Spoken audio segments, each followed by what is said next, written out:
ನಮ್ಗೆ ಆಚಾರ. ಇಲ್ಲಿ ಆಫೀಸ್ ನಲ್ಲಿ ಅಧಿಕಾರಿ ಇದ್ದಾನೋ ಇಲ್ವೋ ಗೊತ್ತಿಲ್ಲ.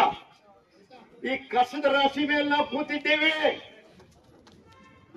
ಈ ಕಸದ ರಾಶಿಯಿಂದ ಜಿಲ್ಲಾ ಮಟ್ಟಕ್ಕೆ, ರಾಜ್ಯ ಮಟ್ಟಕ್ಕೆ ನಾವು ಎಚ್ಚರಿಕೆಯನ್ನು ಕೊಡಬೇಕಾಗಿದೆ. ಇಲ್ಲೆಲ್ಲ ಶಾಸಕರು, ನಾಗರಿಕರು ಬಂದಿದ್ದಾರೆ. ಈ ಕಸದ ರಾಶಿ ಮೇಲೆ ಕೂತಿದ್ದೇವೆ. ಇಲ್ಲಿ ಅಧಿಕಾರಿ ಯಾರು? ಮಲ್ಲಿಕಾರ್ಜುನ್ ಅವರೇ ಇದ ನಾವು ಅವನ್ ಕರೀರಿಲ್ಲಿ.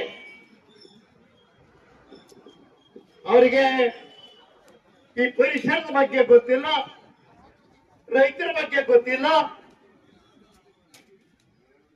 ಇವತ್ತು ಈ ಪರಿಸ್ಥಿತಿ ಬಂದಿದೆ. ಇಲ್ಲಿ ಕಾಮಗಾರಿ ನಡೀತಾ ಇದೆ ಅನ್ನೋದು ನಮಗೆ ಗೊತ್ತು. ಆದ್ರೆ ಕಸ ಹೊಡೆಯೋದಕ್ಕೆ ಏನಾಗಿದೆ ಅವರಿಗೆ? ಇದು ನಾವು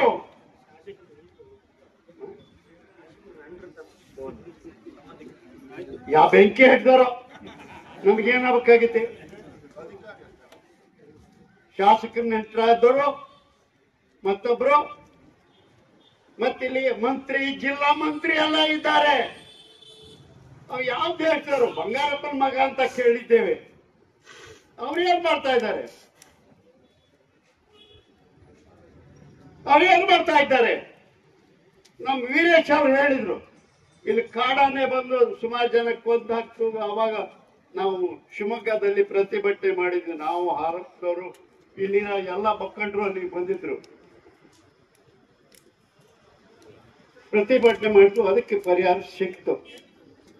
ಪ್ರತಿಭಟನೆ ಮಾಡೋದು ನಾನಾ ತರದ ಪ್ರತಿಭಟನೆ ಇದೆ. ಈ ಆನೆ ಪದೇ ಪದೇ ತೊಂದರೆ ಕೊಡ್ತಿತ್ತು. ನಾನು ಶಾಸಕನಾಗಿದ್ದಾಗ ಅದು ಸೂಡೂರು, ಹರತಾಳು, ಸೂಡೂರು ಮತ್ತೆ ಪುರದಾಳು, ಶೆಟ್ಟಿಹಳ್ಳಿಯಲ್ಲಿ ಬಹಳ ತೊಂದರೆ ಕೊಡ್ತಿತ್ತು. 3-4 ಜನ ಕೊಂದು ಹಾಕಿ ಪತ್ರಿಕೆ ಮೂಲಕ, ವಿಧಾನಸಭೆನಲ್ಲಿ ಹೇಳಿದ್ವಿ, ಪತ್ರಿಕೆ ಮೂಲಕ ವಾರ್ತೆಗಳು ಹೇಳಿದ್ವಿ, ಆಗ್ಲಿಲ್ಲ. ಅಧಿಕಾರಿಗಳು ಎಚ್ಚರಿಕೆ ವಹಿಸಲಿಲ್ಲ. ಒಂದು ದಿವಸ ಜಿಲ್ಲಾ ಪರಿಷತ್ ಮೀಟಿಂಗ್ ಇತ್ತು. ಅವತ್ತು JH ಪಾಟೀಲ್ ಜಿಲ್ಲಾ ಮಂತ್ರಿಯಾಗಿ ಸಭೆಗೆ ಬಂದಿದ್ರು. ಅದೇ ದಿವಸ ಒಬ್ಬ ಸತ್ತು ಹೋಗಿದ್ದ, ಆನೆ ಕೊಂದು ಹಾಕಿದ್ದು. ನಮ್ಮ ಸ್ನೇಹಿತರು ನರಸೇಗೌಡರಿಗೆ ಮತ್ತೆ ನಮ್ಮ ಸ್ನೇಹಿತರಿಗೆಲ್ಲ ಹೇಳಿದೆ, ಆ ಹೆಣ ತಗೊಂಡ್ ಬರ್ರಿ, ಜಿಲ್ಲಾ ಪರಿಷತ್ ಆಫೀಸ್ ಮುಂದ್ಗಡೆ ನಿಲ್ಲಿಸ್ಬೇಕು ಅಂತ. ಒಂದು ಕೈಗಾಡಿ ತಗೊಂಡು ಆ ಹೆಣ ಇಟ್ಕೊಂಡ್ವಿ. JH ಪಾಟೀಲ್ ಸಭೆ ಮುಗಿಸಿ ಕೆಳಗಿಳಿಬೇಕಾರೆ, ಏನು ಸ್ವಾಮಿರಾವ್ ಅದು ಹೆಣ, ಏನ್ ಹೇಳ್ತೀಯ ನೀನು? ಇಲ್ಲ, ನಿಜವಾಗ್ಲೂ ಹೆಣ. ಅವಾಗ ಹೇಳ್ದೆ, ಕಾಡನ್ನೇ 4 ಜನಕ್ಕೊಂದು ಹಾಕ್ತು, ಇದು 5ನೇ ಹೆಣ. ನಾವು ಯಾವ ಭಾಷೆಯಲ್ಲಿ ಹೇಳ್ಬೇಕು? ನಾವು ಏನ್ ಮಾಡ್ಬೇಕು ಹೇಳಿ ಸ್ವಾಮಿ? ತಕ್ಷಣ ಕರಿ, DFO ಕರಿ, DC ಕರಿ, ಎಲ್ಲರೂ ಕರಿ ಅಂತ ಹೇಳಿ ಆ ನೆಟ್ಲಿನಲ್ಲಿ ನಿಂತು ಆರ್ಡರ್ ಮಾಡಿದ್ರು. ಪುಣ್ಯಾತ್ಮ ಅದೇ ದಿವಸ ಆನೆಯನ್ನ ಮಾರನೇ ದಿವಸನೇ ಹಿಡಿದ್ರು. ಹಾಗೆ ನಾವು ಯಾವ ರೀತಿ ಪ್ರತಿಭಟನೆ ಮಾಡಬೇಕು? ನಿಮ್ಮನ್ನು ಕೂರಿಸ್ಬೇಕಾದ ಪರಿಸ್ಥಿತಿ. ಜಿಲ್ಲಾ ಮಂತ್ರಿ ಏನ್ ಮಾಡ್ತಾ ಇದ್ದಾರೆ? ನಾವು ಮುಳುಗಡೆ ಅವರು, ನಾನು ಸ್ವತಃ ರೈತ, ರಾತ್ರಿ ಇಡೀ ಪಂಪ್ ಸೆಟ್ ನಲ್ಲಿ ಮಲಿ ಎತ್ತು ಬಂದಿದ್ದೀನಿ. ಇಲ್ಲಿ KIB ಅಧಿಕಾರಿಗಳಿಗೆ ಕೇಳಿ, ಅಧಿಕಾರಿಗಳಿಗೆ ಫ್ರೀ 24 hours ಕರೆಂಟ್. ಅವ್ರಿಗೆ ಬಿಲ್ ಇಲ್ಲ, ಬಾರ ಇಲ್ಲ, ಏನೂ ಇಲ್ಲ. ರೈತರು ಕಷ್ಟಪಟ್ಟು ಬೆಳೆದಿದ್ದಾರೆ. ಅಧಿಕಾರಿ ಯಾರಿಲ್ಲಿ? ಅಸಿಸ್ಟೆಂಟ್ ಎಕ್ಸಿಕ್ಯೂಟಿವ್ ಇಂಜಿನಿಯರ್ ಯಾರಿದ್ರಿ ಹೇಳಿ. ಅವ್ರು ಕಷ್ಟಪಟ್ಟು ಮಕ್ಕಳನ್ನ ಸಾಕಿದಂಗೆ ಸಾಕಿದ್ದಾರೆ ಆ ಗಿಡನ. ಆ ಗಿಡ ಒಣಗಿದ್ರೆ ಸುಮ್ಮನೆ ಇರಕ್ಕಾಗಲ್ಲ. ದೇಶದಲ್ಲಿ ಸಾಲಕ್ಕಾಗಿ ಆತ್ಮಹತ್ಯೆ ಮಾಡ್ಕೊಂತಾರೆ.